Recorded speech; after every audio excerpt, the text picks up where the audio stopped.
Yes. Andrea Heuston here. I am the hostess of the Lead Like a Woman show, where I feature strong, amazing, and brilliant female leaders and how they're changing our world for the better. We have over 40,000 people on social media who are sharing our message of empowering female leaders to empower others. And I would love it if you could follow the show right now where you listen. And if you're so inclined, head on over to Apple and give us a 5-star review. Our goal this year is to chart in the United States. We chart all over the world every week, but I want the US too. So thank you, friends, for getting us there. In this episode, we're going to talk about the power of storytelling. And as you all know, that's one of my favorite subjects. But first, before we get to that, this episode is brought to you by Artitudes. Are you a business owner who is pitching for funding? We've helped our clients get VC and angel funding from rounds 1 through 3, raising millions of dollars for new companies. Contact me at Andrea@artitudes.com and we'll help you craft a pitch and story that resonates with investors and gets you the funds you need to succeed. Best way to find me is with hashtag LeadLikeAWoman into your search bar, and it's really magical I come up. Or as always, I'm all over LinkedIn. Today, I have the privilege of introducing Connie Kwan. She is a speaker on business storytelling. Her signature talk introduces the 4 storyteller types. During her talk, audiences get a chance to find their own storyteller type, learn why only 25% of their messages are landing, and how to capture the other 75%. Guests are invited on stage to receive live coaching with Kwan, and the crowd's favorite is watching Kwan transform these onstage guests into versatile storytellers. Kwan is an entrepreneur, investor, and advisor. Her 17 years of product leadership experience spans blockchain, digital health, energy, hard tech, and software. Her class, Storytelling for Product Leaders, has helped leaders from Oracle, Rakuten, and Spotify build influence through storytelling. She's a master at engaging different audiences through powerful narrative. Connie, welcome to the Lead Like a Woman show. Thank you, Andrea. It's a pleasure to be here. I'm excited. You know, you are a 4-time product executive. It feels like more since you've done it for so many years. And you hone your skills at companies such as Microsoft and Atlassian. Now you're a partner in Nobody Studios building companies, and you're an expert in business storytelling. Tell me about how your experience has shaped your ability to tell stories and identify the storyteller types, and train others to do the same. Yeah. One interesting dichotomy that I see when I see people's journeys, right, is they tend to be expert at A, but they started at B where they knew nothing about A.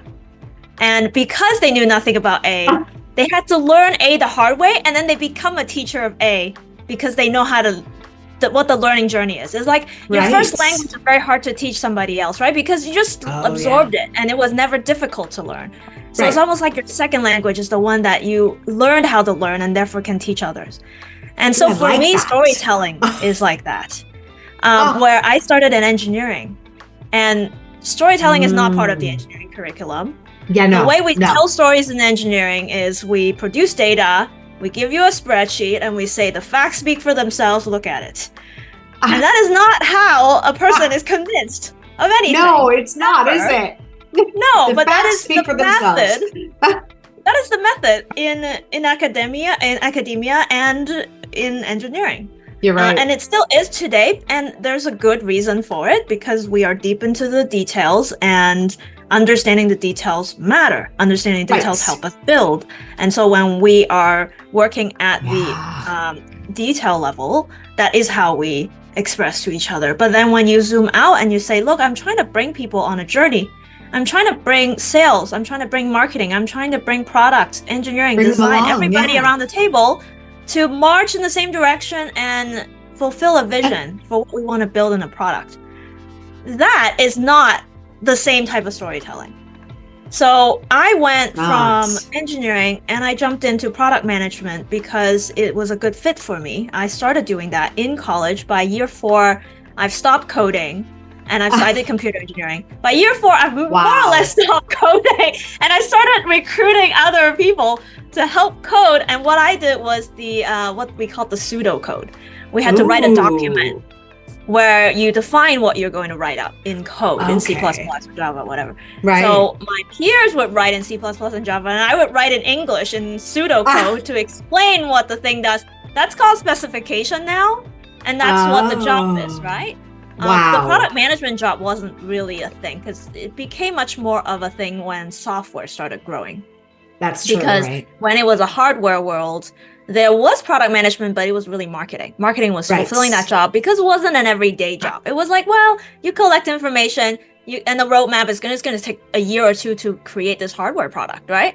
And so you don't need someone constantly saying, okay, what's next? Okay, what's next? But in software, you do need somebody doing that, and that's what product management is.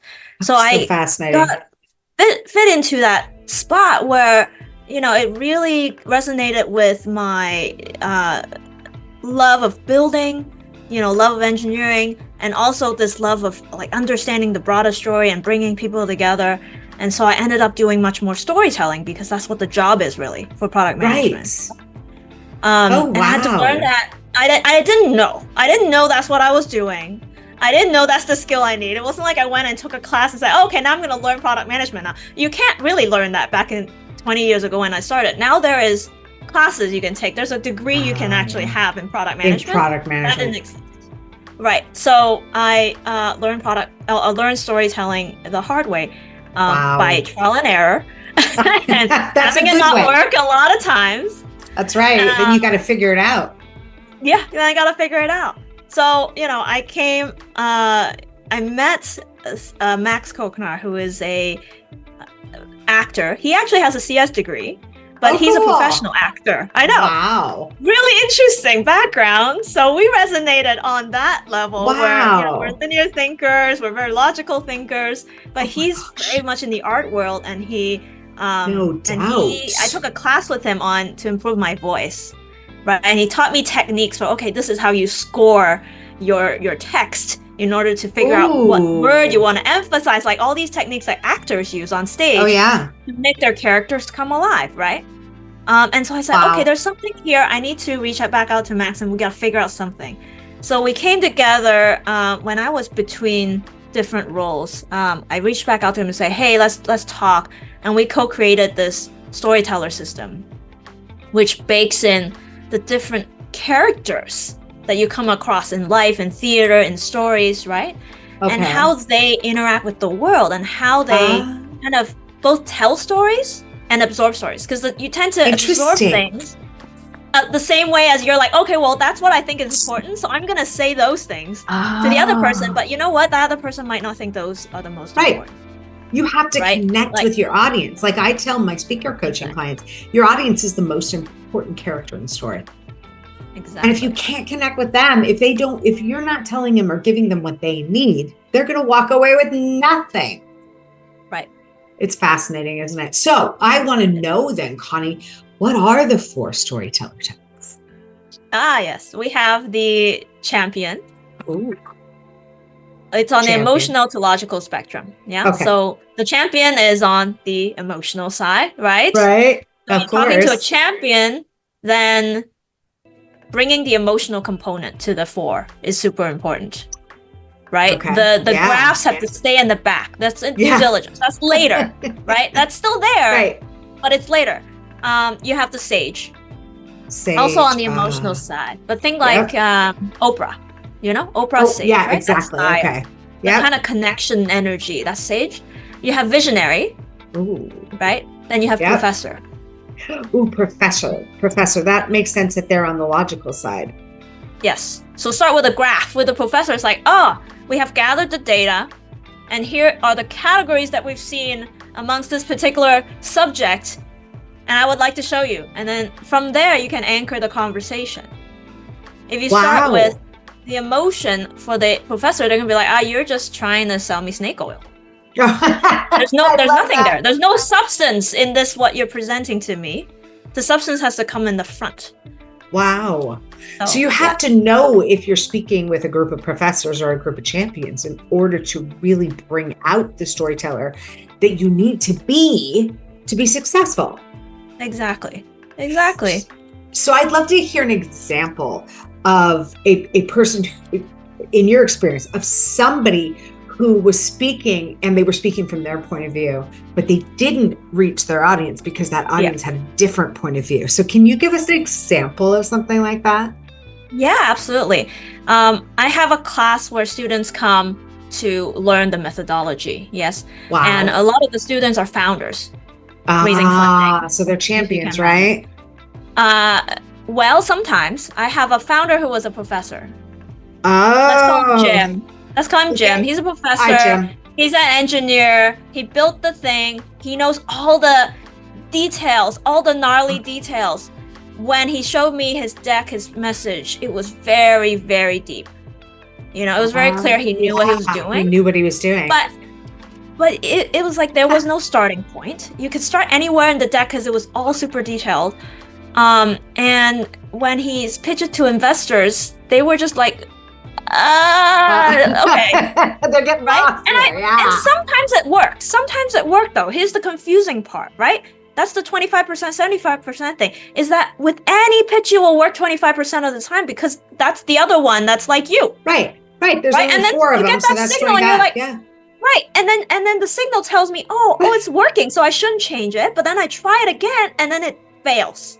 So it's very confusing for someone who's trying to pitch something. So that's why understanding, okay, who am I pitching to and how do I adjust it matter. And of course, he's pitching to VCs. Yeah, of course VCs are all of them. Funding. Yes. All right, the VCs so are all the different kinds. How you help Jim? How'd you help Jim? Well, I helped him tell that story better, right? So help him figure out, okay, well, there's these other ones that he needs to pitch. How does he bring emotion in for the person that he walks in the room and, oh, that's clearly someone who wants to feel. They want to feel that this is interesting versus think that this is interesting. He is good at getting people to think that what he's working on is interesting, but not for them to feel that what he's working on is interesting. So I help him get to that. Wow. Right? And then I help him package up his story with a character. There's no character in it. Yeah. And that's part of the feel part, right? You can't feel if there's no character in the story. Right. So all these tools to help him bring that feeling to that story. And it's not like a long story, right? Investors don't have time. It's a 15-second story, 30-second story, but like really nailing that was super key. And then he unlocked $750,000 worth of funds. Amazing. That is a success story if I ever heard one. Nicely 100%. Done. Oh my gosh, 100%. That is he was great. Cool. He completely transformed, like from the day one when he pitched, because we practiced pitching all along the way, right? So I'm like, just raw pitch me. It's okay. No practice. Just go with whatever you got in the beginning, right? And then we started, and we could all see the improvement, and him feeling more comfortable in front of the camera, and just the whole package was much better. So yeah, no, he did a great job, and it was a really fun journey to be on with him. That's pretty cool. So you do have a quiz, by the way, and I want to share that with people. Do you still have the quiz for people to take? Yes. Aha. forstoryteller.com/quiz. The 4 is right. Yes. It's the number 4, forstoryteller.com. I love it. So you could be a champion, a sage, a visionary, or a professor. It's fascinating to figure yourself out because then you know where you're coming from in order to reach your audience. That's a lot of fun. We talked a little bit about how you came up with this, but you've really honed your message and really created value for other people by doing the 4 storytellers and really learning how other people, I like to say how other people, what makes them tick. And it's really fascinating that you've been able to monetize that into, companies such as Spotify and, can't say one of them. I think it is Rakuten and then Oracle, of course.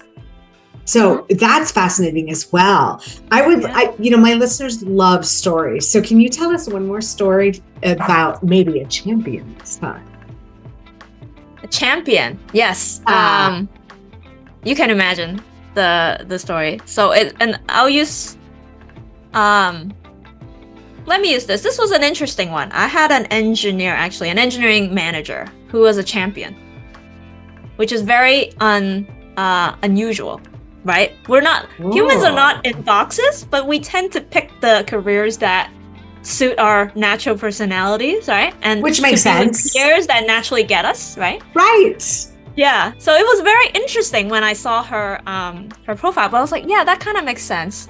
And she actually was a woman, another one, right? Like a lot of engineering leaders are male, at least. That's true. For now. That's true. Yeah. So for now. I love it. I love it. It was great. She was really out of the box. And you know, she came to me and said, yeah, I was trying to convince my CEO to invest in some of the initiatives that I want invested in. We'll call her Jane, okay?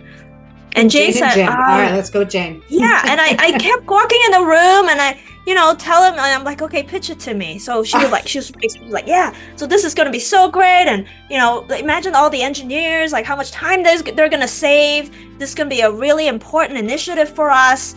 And, you know, we're going to need to invest in like 6 months of doing this.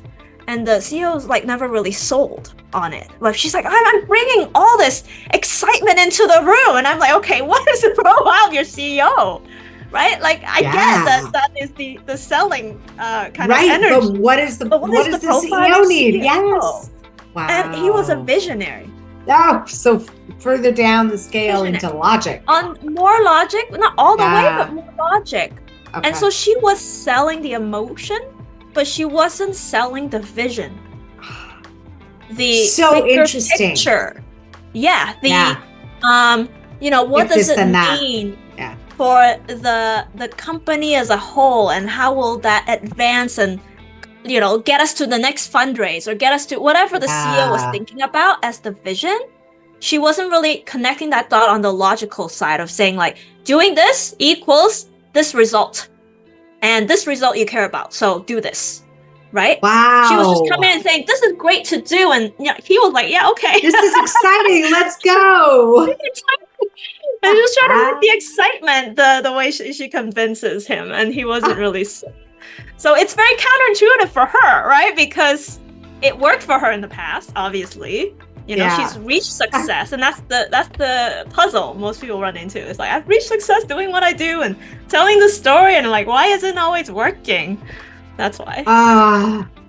That's so interesting because you just have to know, don't you? You have to know who you're speaking with. Yeah. And I found that so fascinating with Jane because she is with engineers all day long, and a lot of them are self-proclaimed professor and test as professor. And so she's working with logical types all day long. So it was really surprising to me that when she worked with the CEO, you know,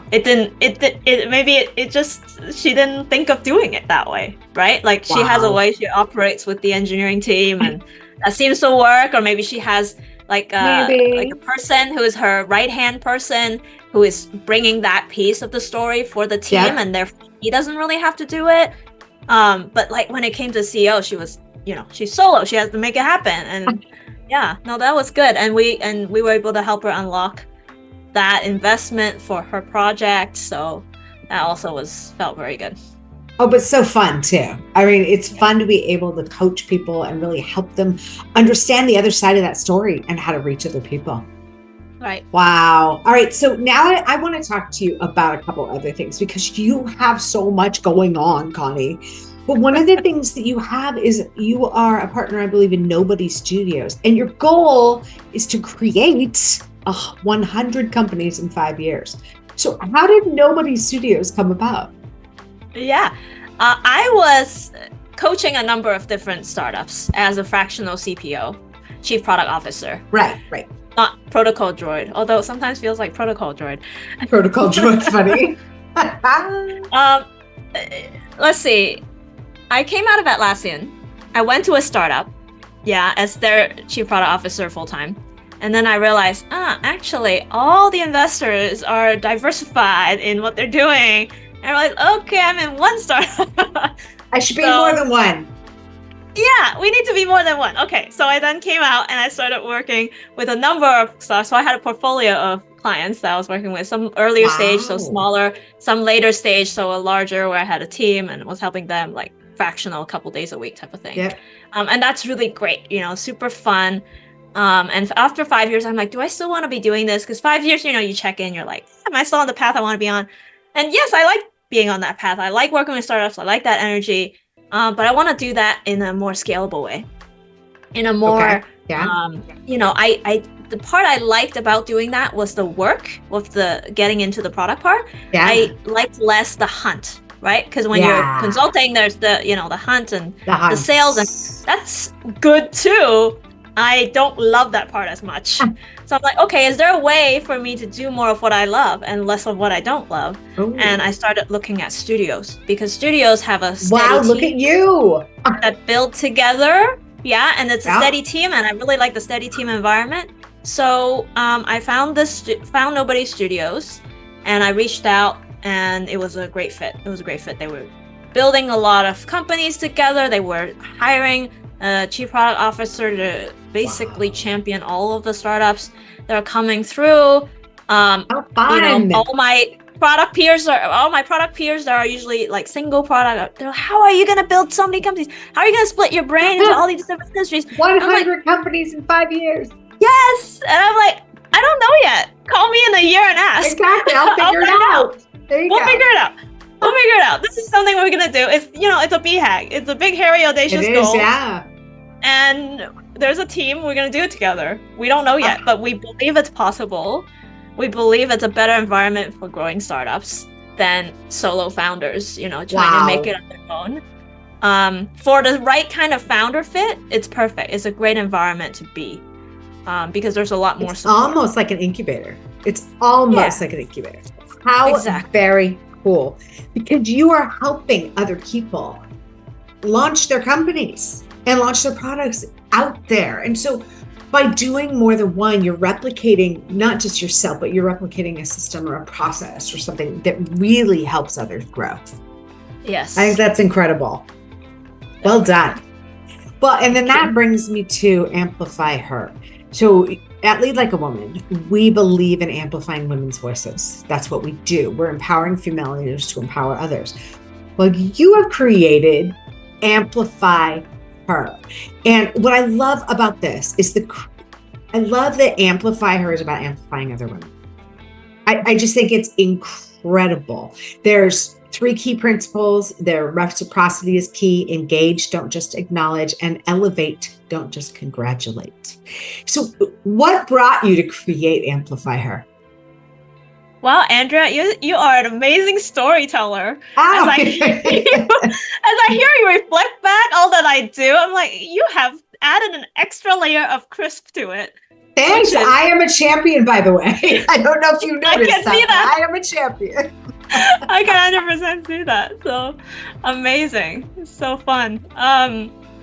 You were asking about Amplify Her. Yes. How did you come to create this? Yeah. Yeah, there's a network. Everything someone starts kind of has a little backstory to it, right? So the backstory for me is actually High Power is a network that I'm in, and I joined that 5 years ago, around the same time that I was coming out of the startup. Around the same time I was still in the first startup and realizing I need a portfolio. Was when I was in this community. Yes. Small, tight-knit community, and in that community I learned the power of rising together. Oh yes, there's power. I think a lot of us have grown up in the Smurfette paradigm. You know the Smurfette paradigm? Oh, I know. I remember the Smurfs. You've got one, and you can look at a lot of different cartoons as one. There's one Smurfette and a bunch of dudes. Yeah, right? Absolutely. One Wonder Woman and a bunch of dudes, right? Oh yeah. So the message that little girls get in their heads from that Smurfette paradigm is we all think there's only one seat at the table for us. Which is incorrect. For 50% of the population, there's one seat. So now we're in there catting with each other. And of course, the movies also portray the cattiness and the women fighting against each other. And, at this point in my life, I'm realizing, and, it wasn't shown to me until this moment when I started realizing, oh, wow, okay, we've all been programmed to think this way, to infight, to think we're only competing for one seat, and it is very insidious, and it creates this unconscious bias towards, I can't cooperate with her, I have to compete with her. Which is not true. It's not true. No. It's not true. There's room for all of us. There's room, but that's the programming, right? And so I learned that it was like a light bulb going off. And I learned that. I learned how to, you have to learn how to ask, like how to ask for help, how to receive help, I think I had no problem giving help. Exactly, but receiving it? It's surprisingly difficult. It is, isn't it? Yeah. And it's asking the right way, asking incrementally, asking the right person. Like there's a lot of skill in asking that isn't taught to us, right? Yeah. And it's different with each audience that you're asking, right? So all these things. But I learned that. So it's been about 5-year journey for me. I continue to be in that organization. And I decided, you know what? Something that we are all missing is the ability for women to get seen and I do it in the social media space because that is a lot of how we get seen these days, right? Oh, it's so very true. A lot of these programming that we received blocks us, like inability to ask for help, hesitancy to bribe about ourselves. Right. Tooting our own horn. There's a reason for the second one, is because it actually backfires. Yeah. For women, it backfires. Which is unfortunate, but that's no excuse for not fixing it. That's right. The way to fix it is to amplify each other. So that's why we get together and we amplify each other. Because if we're not being amplified on the social media, you don't see it at all. Like you can just speak to nothingness. You can put as much content as you want and nobody ever sees it. So because it can fall into the ether. Yeah. It just disappears. So we get together in tribes and we boost each other's posts. It's a curated set of women we're all working on writing more professional posts so that it is very boostable by others in the tribe. But it's a, boost first, ask questions later. It's a, you know what? Like, I don't have to make my comment perfect. I'm trying to encourage this in the group. It's like, I just need to support her and say, yes, she is great.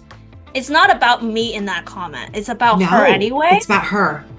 And it's just go and add volume, right? It is. Write a quality post. Yep. And then your tribe will add volume to your post so you can get seen at all. And then the world will judge whether what you're putting out is good or not. But you can't even get judged. Let's get to how you can get judged. That would be a great starting place. So that's what Amplify Her is about. I love what you're doing there because it's hard for women to self-promote. I mean, there's so many women who grew up with the Smurfette paradigm, I guess you could call it, but to really believe there was only one seat at the table and there are multiple seats at the table. I think the world will be better when our seats are filled with women with only one man. I mean, and I don't want to really flip it on its edge. I think really we need to be a little more fair about that. But men, when they self-promote, everyone gives them a pat on the back. Yay, bro, good job. But women, sometimes they're like, why are you talking about yourself? Yes. We have to learn to amplify each other's voices.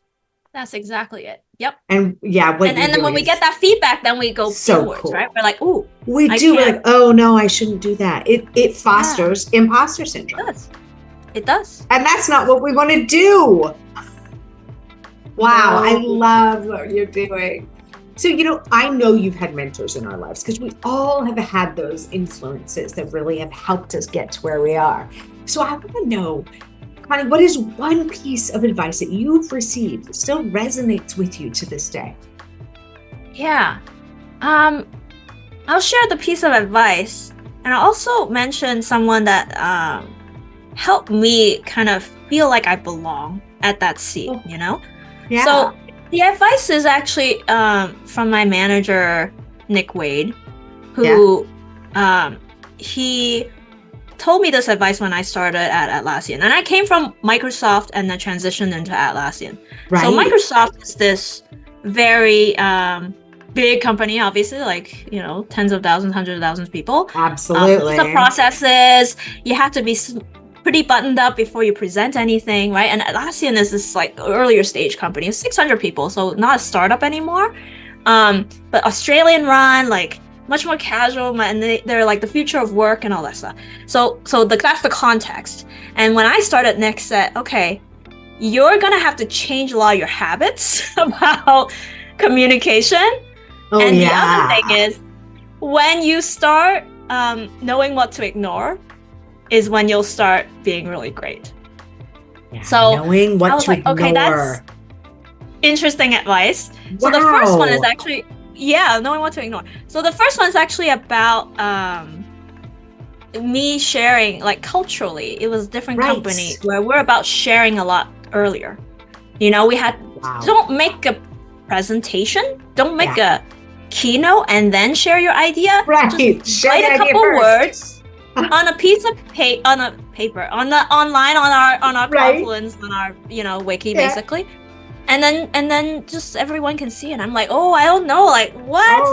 I can't just share everything, it's not ready, right? There's this idea of readiness to share something, and that edge on me got pushed really hard towards like share it raw. Yeah. And there's power in that. Yeah. Transformational for me, I think at a personal level, at a professional level, like because I've been trained, like I did engineering and I'm a woman, so everything is judged harder and I have to make it very polished. Like the need to have polish is very high, and I'm a perfectionist. Yeah. Oh no, all those things at one time, Connie. Wow, I know. And it's all adding up and it's just insane. And I can't do anything unless it's a perfect deck. So, and then it's not efficient, and it's not at all. Harder for collaboration. So that lesson helped me kind of move. And of course, it wasn't just one comment, but I think that triggered a path where, and the environment itself also allowed me to then, be more raw, be more open, be more like collaborative. So that was very transformational for me. Absolutely. And then the other thing about when you learn what to ignore was about how to focus on the right things, right? Is like there's just a fire hose of information as a manager.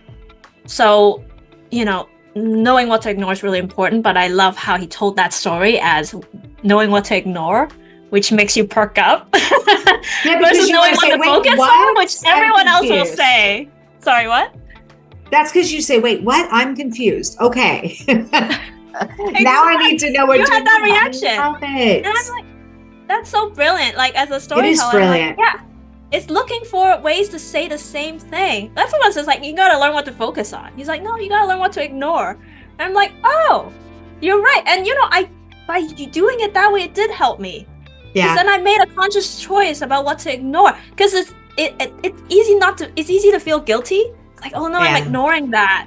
And I need to get to it at some point. And it's in my queue forever. And it's in the inbox 3000, Yeah. But if you made a choice to ignore, then you're like, okay, this is something I'm supposed to ignore, guilt-free, it's done, inbox 0. So that's incredible. In fact, I think that's a good piece of advice for everyone. Know what to ignore, because that's really important in order to be efficient and effective as a leader. Is to know what you need to focus on, which in turn means know. What a great piece of advice. 100%. So I'm going to turn it on its head a little bit. What kind of advice would you give to women who want to learn to be better storytellers, who want to understand how to reach their audience? Advice for women who want to be better storytellers. I pause because it's such a long list. Because that's probably true. The one thing is really knowing your audience. I know we weigh on that one a lot, but it is like, who are you talking to? Right. And who are you talking to accomplish? Yeah, know them. Know them actually helps the presenter, the storyteller, relax. It does, because you know how to reach an audience if you know who they are. Or you can at least do the research to get there.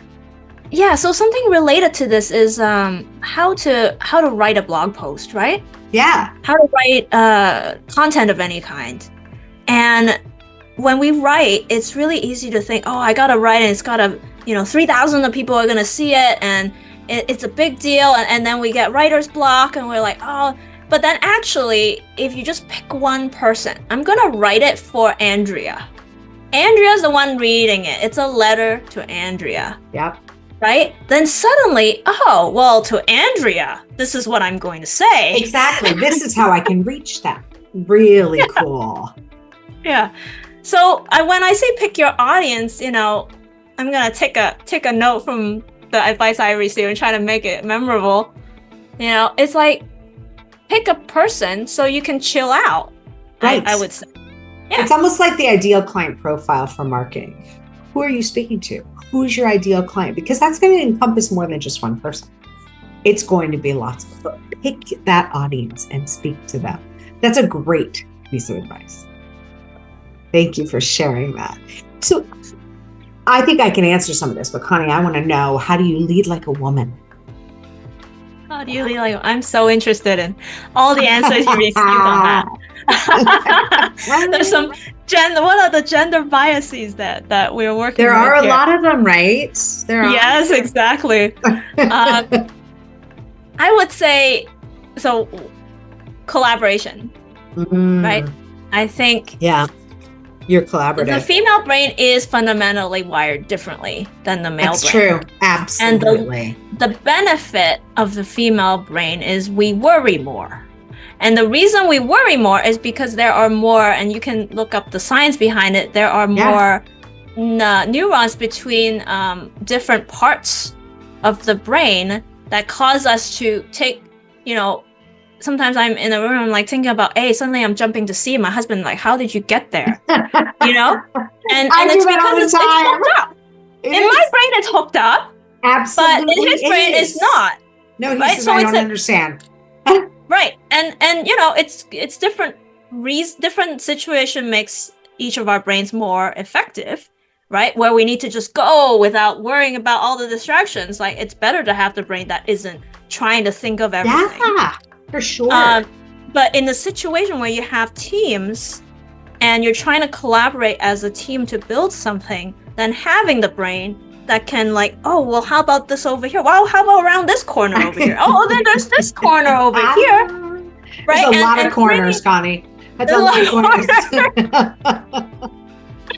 And bringing the people table and create an environment where people feel comfortable expressing, I'm seeing this corner around this corner. I need to talk about this around this corner that I'm seeing, and not having someone else shoot that down and say, that's a stupid corner. Right. That doesn't make any sense. Right. Because they don't see that corner. Right. And everybody has corners they don't see. Of course. Right. Because we have different experiences.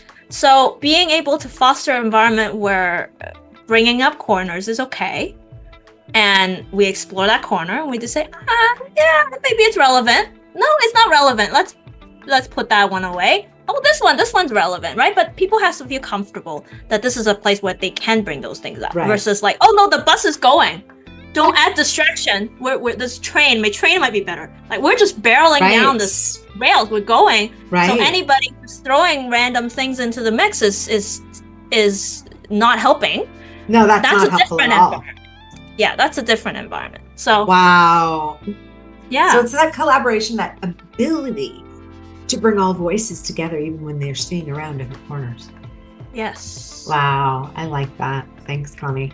So, I believe that every woman on earth, Connie, has a superpower. What is yours? My superpower is storytelling. Yes, it is. My superpower is helping managers become story-led leaders. Oh, become story-led leaders. Yes. I like that. I love drawing out one of the stories that we help founders draw out, besides the vision for the product to fundraise. One of the questions they often get asked by an investor is, why you? Right? They might not ask it explicitly, but in their brain they're asking why. It's in there, yeah. Right, because this idea isn't new. There's 10 people pursuing this. There's 10 people pursuing this idea, and they all come from different backgrounds. So there's like the background match, right? But then there's the faith match. They want to know you have faith so much that when things get hard, my money You can isn't going stay to the course. disappear. That's right. Right. So Wow. that story, and that has to be a story. That's I have a relative who suffered this disease that I'm trying to go eradicate now. Right? It's that story. It's that story. It's easy for like disease we're trying to eradicate, but how about for this database I'm building? Right? Yeah, exactly. But there's a reason. There's a reason why you. Yeah. And it's pulling that but string. There's a reason. Yeah, there's still a reason. It might not be a relative passed away level of, No, but there's still a reason. There is. Oh, so my beautiful. superpower is helping people kind of draw that out and realize that and bring that story to the fore. That's an incredible superpower to have, Connie. Wow. We've had such a fun conversation with you today. So Connie Kwan, storyteller, where can we all find you online? You can find me at 4 storyteller, no S, 4 storyteller, because that's the framework.com. Oh, and you can take the quiz on that page to find out which of 4 you are. Oh, that's so fun. I'm going to take that quiz, but I already know I'm a champion. I can tell you that. You are a champion. I can feel it in the air. Connie, thank you for being here today. This has been such a great conversation. Likewise. Thank you so much, Andrea, for having me on your show. Of course. And listeners, I want you to remember we all have superpowers. Connie has superpowers. She is a storyteller, and she can pull that story out of others so they can make the connections they need. I have superpowers, and listeners, you have superpowers as well. Please use them for good. And thank you for listening today to the Lead Like a Woman show, where we are passionate about empowering female leaders to empower others. Now go take that quiz on 4storyteller.com. Talk to you soon.